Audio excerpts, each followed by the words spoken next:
રાજકોટ મહાનગરપાલિકા દ્વારા કોઠારિયા રોડ પર આવેલ સિંદુરિયાની ખાણમાં કરાયેલ ડિમોલેશન મામલે સ્થાનિક રહેવાસી દ્વારા આત્મવિલોપનનો પ્રયાસ કરવામાં આવ્યો હતો, જેના પગલે કોંગ્રેસ દ્વારા આરએમસીમાં રજૂઆત કરવામાં આવી હતી. આ રજૂઆતમાં કોંગ્રેસ શહેર પ્રમુખ સહિતના કાર્યકરો અને સ્થાનિકો દ્વારા રજૂઆત કરતી વેળાએ શહેર કોંગ્રેસ પ્રમુખ અને ડેપ્યુટી કમિશનર વચ્ચે ઉગ્ર બોલાચાલી થઈ હતી. કોઠારિયા રોડ ઉપર જે કોટર પાડવામાં આવેલ છે એને અનુસંધાને ડેપ્યુટી કમિશનરને રજૂઆત કરવા ગયા હતા અમારા શહેર પ્રમુખ સાથે, અને વિપક્ષ અને તમામ આગેવાનો અને જે સ્થાનિક લોકોને જે તકલીફ પડી અને જે બનાવ બન્યો એને અનુસંધાને અમે રજૂઆત કરવા ગયા હતા કે જે કોઈ અધિકારી આમાં સંડોવાયેલા છે એના ઉપર તાત્કાલિક અસરથી પગલાં લેવા જોઈએ. પણ જ્યારે પદ અધિકારી અને અધિકારીઓ માત્ર ભાજપની વાહવામાં અને એમાં જ રહીચા પૈચા રહેતા હોય ત્યારે રાજકોટની જનતા આવા અવારનવાર બનાવો બનતા રહ્યા છે. જ્યારે આગામી દિવસોમાં ગયા દિવસોમાં નેપાળી કાર્ડ જે ભયંકર બની ગયો અને આ બીજો કાર્ડ પણ બન્યો છે, હજી બેન સિરિયસ છે.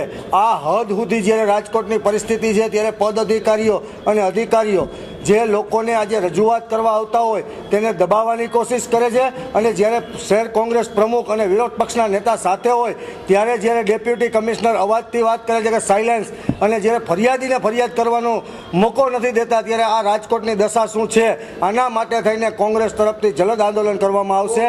જેના પગલે આજે રાજકોટ મહાનગરપાલિકાના તમામ કર્મચારીઓ વીજળીક હડતાલ પર ઉતરી ગયા છે. આથી આજે મહાનગરપાલિકાનું તમામ સરકારી કામ બંધ રહ્યું હતું અને બહારગામથી આવતા સામાન્ય લોકોને મુશ્કેલીનો સામનો કરવો પડ્યો હતો. ગઈકાલે રાત્રિના 9 વાગ્યાની આસપાસ ઘનશ્યામનગરમાં રહેતા મુસ્કાનબેન મોદને આત્મવિલોપનનો પ્રયાસ કર્યો હતો.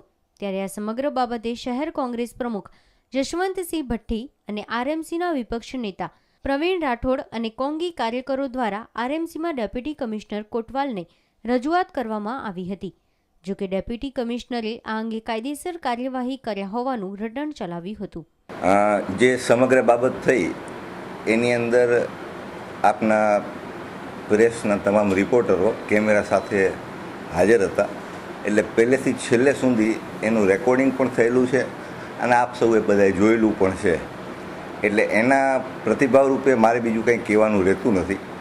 એમને જે ક્ષણિક આવેગમાં આવી અને જે વર્તન કરેલું હતું એ વર્તન છે, એ વર્તન હતું એટલું હકીકત છે.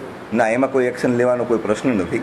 એમણે જે વર્તન કરેલું હતું એ ક્ષણિક આવેગના કારણે કરેલું હતું, એને લીધે એના ઉપર પગલાં લેવાનો કે એવો કોઈ પ્રશ્ન મારી દૃષ્ટિએ ઉપસ્થિત થતો નથી.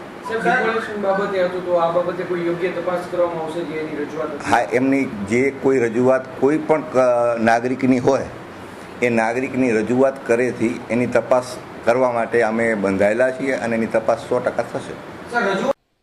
એક તરફ કોંગ્રેસ આક્રમક મૂડમાં છે તો બીજી તરફ મહાનગરપાલિકાના કર્મચારીઓ આ મામલે ઉગ્ર બન્યા છે. પરંતુ સવાલ એ છે કે આ બંને વચ્ચે પ્રજાજનોનો શું વાંક, એ કોઈ વિચારશે ખરા? ક્યુરિયત્રી ન્યૂઝ ઓનલાઈન રાજકોટ.